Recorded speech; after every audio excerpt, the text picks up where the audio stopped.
Assalamualaikum warahmatullahi wabarakatuh. Perkenalkan, nama saya Aris Setiawan dengan NIM 0554435117 dari Prodi Sistem Informasi UT Bandar Lampung. Pada video kali ini saya akan mencoba mengerjakan tugas praktek 3 struktur data dengan soal sebagai berikut. Yang pertama, buatlah program pencarian menggunakan algoritma DFS dalam program Java. Gunakan graf dengan 8 node yang mewakili A1, A2, A3, A4, A5, A6, A7, dan A8, serta tentukan sendiri nilai hubungan antar node. Lakukan pencarian angka N pada graf tersebut dengan DFS, kemudian jelaskan tahap demi tahap proses pencarian dan gambarkan dengan rinci prosesnya. Soal kedua, buatlah program pencarian menggunakan algoritma BFS dalam program Java. Gunakan graf dengan 8 node yang mewakili A1, 2, 3, 4, 5, 6, 7, 8 dan tentukan sendiri nilai hubungan antar node. Lakukan pencarian angka N pada graf tersebut dengan BFS. Selanjutnya tahap demi tahap proses pencarian dan gambarnya dengan rinci prosesnya. Oke, saya akan mencoba mengerjakan soalnya. Dalam video pengkodingannya akan saya percepat supaya mempersingkat waktu, karena dari UT hanya menyediakan waktu penjelasan dengan durasi maksimal 15 menit.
saya jelaskan sedikit terkait dari pengkodingan di FS saya tadi.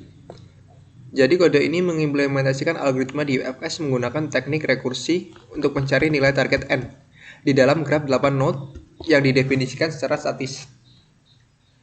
Graf direpresentasikan oleh graf atau adjacency list dan nilai-nilai nodes oleh nodes values. Fungsi inti di UFS bekerja dengan 3 langkah utama. Yang pertama, status kunjungan. Di awal setiap panggilan, node yang sedang dieksplorasi atau start ditandai sebagai visit untuk mencegah loop yang tak terbatas. Yang kedua, pengecekan target.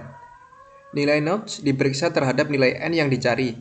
Jika cocok, fungsi segera mengembalikan true, menghentikan seluruh pencarian.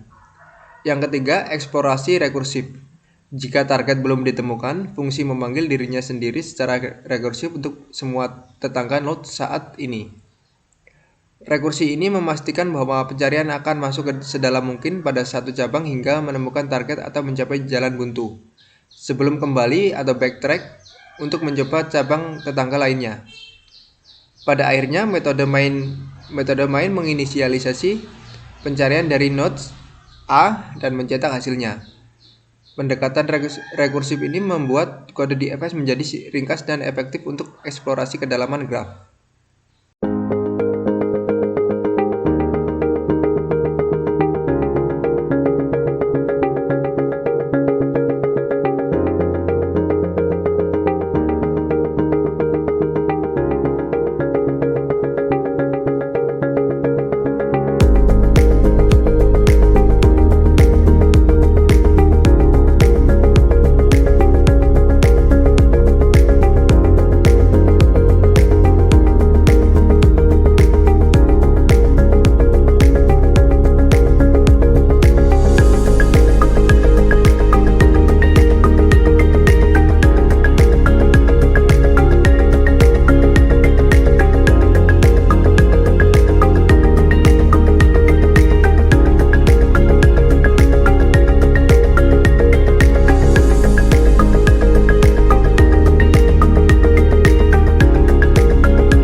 pengkodingan BFS yang saya kerjakan tadi, inti dari program BFS ini terletak pada penggunaan struktur data queue atau linked list yang beroperasi berdasarkan prinsip FIFO, yang merupakan kunci untuk eksplorasi secara melebar.